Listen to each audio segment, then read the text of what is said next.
Namaku Melati. Aku perempuan biasa, remaja yang tumbuh dengan kenangan masa kecil yang seharusnya indah. Tapi ada satu kenangan yang selalu berusaha kulupakan. Tentang teman laki-laki kecilku. Satu-satunya sahabatku waktu itu. Aku lahir dan besar di sebuah desa kecil, sunyi, di pinggir hutan bambu. Rumah-rumah berjajar jarang, malam cepat sekali menjadi gelap. Lampu jalan hampir tak ada. Dan di sanalah aku berteman dengannya. Aku memanggilnya Raka. Aku tak pernah ingat sejak kapan kami mulai dekat. Yang kuingat, setiap kali aku menangis, Raka selalu muncul. Saat aku dimarahi ibu karena memecahkan piring, saat ayah tak pulang berhari-hari, atau saat aku duduk sendiri di bawah pohon mangga sambil menahan tangis. Raka selalu duduk di sampingku. Menemaniku. Menghiburku. "Jangan nangis, Mel," katanya pelan. "Kalau kamu nangis, nanti hutan ikut sedih," bujuknya sambil tersenyum teduh. Aku tertawa waktu itu. Raka selalu punya cara aneh untuk menghiburku.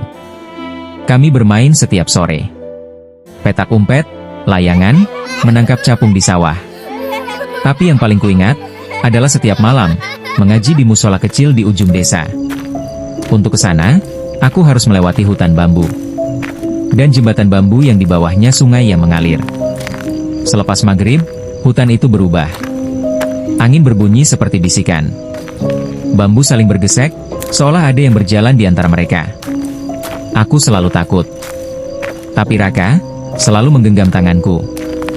"Pegang erat. Jangan lihat ke samping," katanya. "Apapun yang manggil kamu, jangan dijawab," lanjut Raka. Aku tak pernah bertanya kenapa. Sepanjang jalan, aku sering mendengar suara langkah lain. Suara tertawa kecil. Kadang ada yang memanggil namaku dengan suara yang bukan suara manusia. Setiap kali aku hampir menoleh, Raka mencengkeram tanganku lebih kuat. "Jangan menoleh," bisiknya. "Mereka suka anak kecil yang penakut." Dan aku selalu sampai di musola dengan selamat. Begitu juga pulangnya. Tapi anehnya, tak satupun anak lain pernah melihat Raka mengantarku. Mereka bilang aku pulang dan pergi mengaji sendirian. Aku pikir mereka hanya bercanda. Sampai suatu sore, ibuku berkata, "Mel, jangan main ke hutan lagi." Aku bertanya kenapa. Wajah ibu berubah pucat. "Dulu, di situ ada anak laki-laki seusiamu. Dia menghilang. Ditemukan 3 hari kemudian, sudah tidak bernyawa." Aku tertawa waktu itu. Kupikir ibu hanya ingin menakut-nakutiku. Karena sore itu juga, Raka menungguku di bawah pohon mangga. "Kamu dilarang main sama aku ya?" tanyanya sambil tersenyum.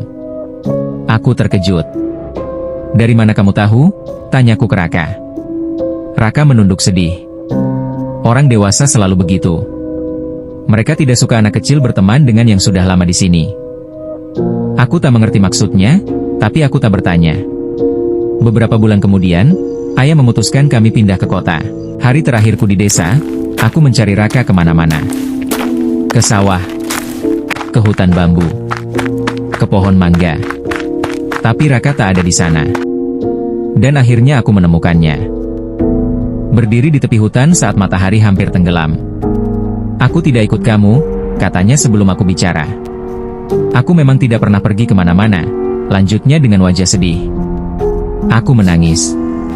"Aku bakal kangen," kataku. "Kamu kan sahabatku." Raka tersenyum, senyum yang teduh. "Terlalu dewasa untuk anak kecil. Kalau kamu kangen, ingat saja aku selalu ada di jalan gelap." Malam itu, aku bermimpi buruk. Aku melihat Raka berdiri di tengah hutan bambu. Lehernya miring. Kakinya tidak menyentuh tanah. Dan untuk pertama kalinya, aku melihat wajahnya rusak. Aku terbangun sambil menjerit. Kami pindah ke kota keesokan harinya. Tahun-tahun pun berlalu. Aku tumbuh, sekolah, dan punya teman baru di kota. Perlahan, aku melupakan Raka. Sampai beberapa bulan lalu, aku pulang lagi ke desa karena nenek meninggal dunia. Saat melayat, aku bertemu tetangga lama. Kami mengobrol tentang masa kecil. Aku tertawa dan berkata, "Dulu aku sering diantar Raka ke musola lewat hutan bambu." Wajah mereka langsung berubah. Seorang ibu tua berbisik. Mel, Raka itu sudah meninggal 1 tahun sebelum kamu lahir.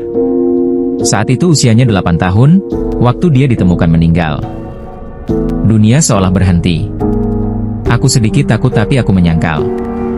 Itu tidak mungkin. Dia bermain denganku setiap hari. Mengantarku pergi mengaji. Menghiburku. Jawabku tak seolah percaya. Ibu tua itu menggenggam tanganku.